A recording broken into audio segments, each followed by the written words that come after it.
आज यूपी विधानसभा में बजट पेश हुआ है। हाँ। सरकार को क्या कहेंगे? यार हमने चूंकि देखा नहीं है बजट को, इसलिए कह पाना मेरे लिए मुश्किल है। लेकिन सड़क बनाना ही विकास नहीं होता, सड़कों का जाल बिछाना विकास नहीं होता। विकास वहाँ होना चाहिए जो ग्रामीण क्षेत्र की जनता परेशान है।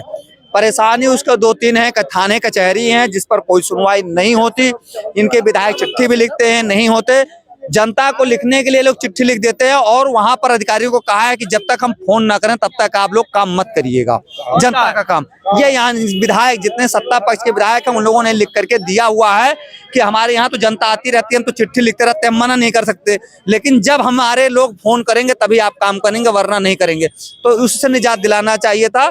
और लोगों के रोजगार को बढ़ावा देने के लिए चिकित्सा की सुविधाएं ग्रामीण क्षेत्र में बढ़ाने पर अगर जोर दिया गया होता तो मुझे अच्छा लगता। अगर सड़क खाली बिछाई जा रही है तो सड़क में, जैसे द्वारका की सड़क बनी 17 करोड़ में, जो है 1 किलोमीटर सड़क बननी तो 250 करोड़ में बनी, तो उसमें लागत बढ़ा के केवल बेईमानी और भ्रष्टाचारी करना है, जनता के हितों को नहीं साधना है। तो जहां जहां ये बेईमानी हवा में हो सकती है वहां वहां करने का इन्होंने योजना बनाया हुआ है, उसी को ये विकास बता रहे हैं। जो कि भारत की जनता को, भारत के इन जितने टैक्स पेयर्स हैं, निवासी हैं, उनके टैक्स के पैसे को लेकर के अपनी झोली भरने के लिए नेता लोग काम कर रहे हैं, उन्हीं की कंपनियां काम कर रही हैं, उन्हीं लोगों को ठेका मिल रहा है। जनता के हितों का कोई रक्षा करने वाला नहीं है।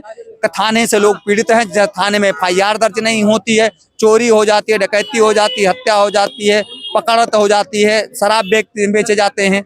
और जो है 24 में क्या होगा? 24 में क्या होगा? ये तो जनता तय करेगी। जनता चूंकि इस समय परेशान चल रही है तो जनता इसका 24 में 400 के पार और गवर्नमेंट आएगी, फिर अरे कौन आएगी? मोदी जी आएंगे। 400 के पार जी, आपने इतना कमियां बता रहे हैं। 400 पार।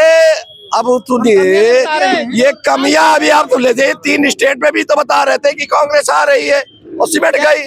ये 400 देखिए हमारी बात सुनिए, ये काम और विकास पर मोदी जी जीतेंगे।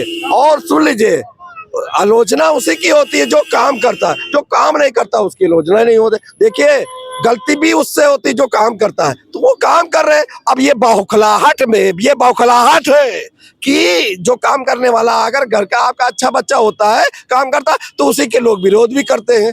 और जो काम ही नहीं करेगा, नकारा होगा, तो उसका काहे विरोध होगा? नकारा है वकीलों। देखिए अब हो सकता है भाजपा के लोगों में तो नकारा। 404 अरे यार सुनो ना, भाजपा में लोग नकारा हैं, इसीलिए तो दूसरी पार्टियों को बुला करके वो टिकट देते हैं। हम नहीं कह रहे हैं भैया, ये इनकी अपनी नीति है कि जो अपने घर का मेहनती बच्चा है उसको नकारा करके बाहर कर दो। जो बाहर के नकारे लोग हैं, बेईमान भ्रष्टाचारी लोग हैं, उनको ला करके अपने यहाँ टिकट दे दो और जिता दो। इससे पहले 2014 से पहले कितना भ्रष्टाचारी थे, 70 साल डकैती करी, कोयला घोटाला हुआ, कितने घोटाले और बहुत बड़े घोटाले हुए। क्या कांग्रेस के पीरियड में घोटाला नहीं हुआ? अब आप सोच रहे हैं कि जो 70 साल का कोड और 9 साल में 3 साल कोरोना काल का रहा, 3 साल कोरोना काल का रहा, घर घर दवाई, घर घर लोगों को राशन मिला। जो सरकारी कर्मचारी थे, किसी व्यक्ति ने घर, किसी को काम तो करने आते हैं, सब बंद था, मगर सरकार ने किसी की सैलरी नहीं रोकी, तनख्वाहें नहीं रोकी, सुविधाएं नहीं रोकी, और इलाज हुआ और गरीबों को राशन मिला, किसी को भूखे मरने नहीं दिया। तो क्या आप समझ लीजिए, वो अगर मान लिया आपके घर का बजट खराब हो जाएगा तो उसको संभलने के लिए टाइम चाहिए। अगर ये 3 साल वो हिंदुस्तान में नहीं, पूरे विश्व में था, अगर ये कोरोना काल 3 साल ना होता तो जैसे लोग चिल्ला रहे हैं 3 साल, अभी क्यों फ्री दे रहे हैं? अरबों खरबों रुपया इसमें कोरोना काल में बर्बाद हुआ है। अगर वो ये कोरोना काल ना होता तो आप जो लोग चिल्ला रहे कि नौकरी नहीं मिल रही है, जो कमियां रहेगी, वो कमियां कोई उठा ना पाता और उंगली ना उठा। फिर भी आप समझ लीजिए, मोदी जी ने बड़े बड़े डिसीजन है। कोई माइकल आए, राम मंदिर बना, कहीं ना राम मंदिर बनेगा तो खून की नदियां बहेगी, एक मच्छर मरा, एक मच्छर नहीं मरा, 370 आएगा, खून की नदियां बह, कुछ हुआ? कुछ नहीं हुआ। सारे आप बताइए क्या हुआ? कहीं कोई दंगा हुआ? अच्छा ही चीज बता रहे हैं। 370 तो खत्म नहीं हुआ। एक मिनट, जिस दिन 370 खत्म हो जाएगा उसी के अनुसार संधि कश्मीर और भारत का है, कश्मीर अलग स्टेट हो जाएगा अपने आप। पहली बात। दूसरी बात है, मैं कहना चाह रहा हूँ, इन्होंने कोरोना काल गोलीकांड किसने करवाया?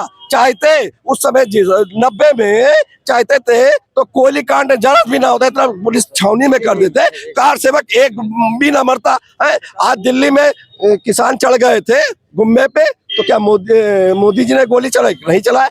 सबको गिरफ्तार करके सबको किसी को मरवाया तो नहीं। आप सब चाहते तो 90 में गोली नहीं चलती, इतने कार सेवक जो मरे। देखिए, भारतीय जनता पार्टी ने आंदोलन शुरू किया था हिंदुओं और मुसलमानों को मरवाने के लिए 89-90 में, और उसमें गोलियां चलवाया, और उसी गोली चलाने वाले माननीय मुलायम सिंह यादव को मरणोपरांत नरेंद्र मोदी ने सम्मान का एक पदक दिया है। क्या गोली चलवाने के लिए दिया है? उन्होंने उन्हें पदक दिया है, जिसे अखिलेश यादव ने स्वयं ग्रहण किया है जा करके। तो क्या इन लोगों की मिलीजुली राजनीति थी कि हम लोगों को उकसाएंगे, तुम गोली चलवाना? यही सोच करके समाजवादी पार्टी और भारतीय जनता पार्टी ने किया था, हमको लगता है, और इसीलिए उनको जो है सम्मान पदक दिया गया है मुलायम सिंह यादव को। सम्मान पद उस चीज के लिए नहीं दिया गया, मान्यवर सम्मान नहीं, सम्मान पद उसके लिए नहीं दिया। उनकी योग्यता, नेतागिरी, नेता थे, ठीक थे, मगर कुछ काम हो गए। असल उनको थोड़ा दिमाग नहीं था। अगर जैसे दिमाग नहीं है तो दिमाग सुन लीजिए। अरे सुन तो लीजिए, मुलायम सिंह के पास दिमाग होता, योगी जी के पास दिमाग था। आप समझ लीजिए 9 साल में इतने बड़े बड़े फैसले हुए, कहीं दंगा हुआ? सुन लीजिए, कहीं दंगा हुआ? आप बताइए, कहाँ दंगा हुआ? 370 हुआ, कोई दंगा नहीं हुआ। राम मंदिर बना हुआ है, GST आया, और फैसले जितने। अरे बात तो सुनिए, 370 क्या होता है बताइए? 370 होता क्या है? उस लाइन को पढ़ के देखिए। 370 ऐसे नहीं खत्म होता है। उस संविधान की उस लाइन को पढ़कर देखिए। प्रतिवर्ष जो है कि 2 करोड़ नौकरी देखिए, 15 लाख खाते में देखिए। तुम्हें 15 लाख और 3 साल जो ठूसे हो, 3 साल जो ठूसे हो, सरकार ने खिलाया, 3 साल इलाज कराया, सारी बातें भूल गए। घर बैठे तो आपको तनख्वाह मिली, घर बैठे राशन मिला, घर बैठे दवाइयाँ मिली, घर बैठे रोजगार मिला, उसको आप भूल गए। आपका घर का अगर बजट खराब हो जाए तो आप उसको बजट बनाने में कितना समय आपका लगे? गलत संविधान में पहले से है, कांग्रेस के जमाने से राशन मिल रहा है। कोरोना 3 साल की बातें करते हैं। एक मिनट शांत रहो। 3 साल कांग्रेस के पीरियड में सबसे ज्यादा भ्रष्टाचार लोग मरे हैं, ज्यादा भ्रष्टाचार। क्या दवाई मिल गई थी? अगर दवाई मिल गई तो मरे क्यों थे लोग? लाशें जला नहीं पाए लोग, लोगों के घर दवाएं नहीं जाने पाए, लोग अस्पताल में भर्ती नहीं होने पाए। सरकारी आदमियों ने और भारतीय जनता पार्टी की सरकार ने मिल करके लूटा है। जो 15 रुपए की पन्नी मिलती थी खाने की, उसे जो है 3-3 हजार रुपए में खरीदा गया है। इससे बड़ा बेईमानी और क्या होते? मोदी जी ना होते समय पे, अगर लॉकडाउन ना करते तो आप लहासे न बटोर पाते। मोदी और योगी जी ने बहुत सद्बुद्धि से, बहुत दिमाग से इस भारत में जितनी जनता, भारत को, अरे बात सुना यार, पिए तो नहीं।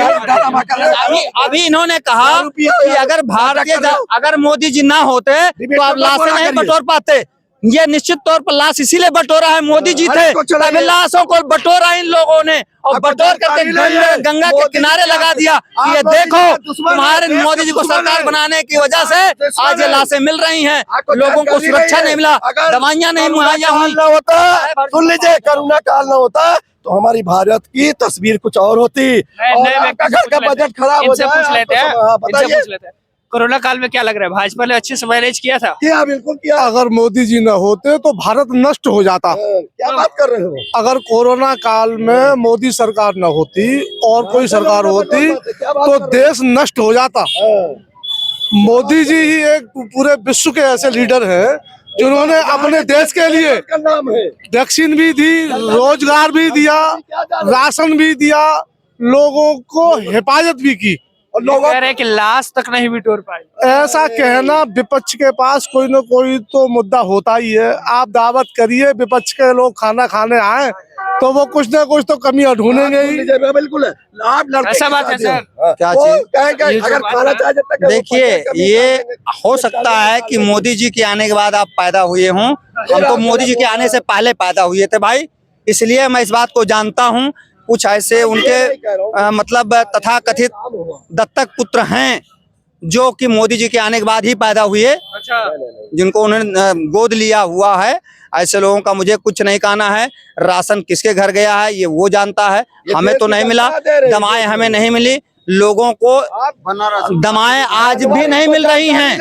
आप भी घर घर महिलाओं से पूछिए जो घर का बजट चलाती है, महिलाओं से इनको क्या मालूम। सुबह के निकल गए और घर में रात के गए, मेरिया ने बना के रखा, खा लिए, इनको क्या।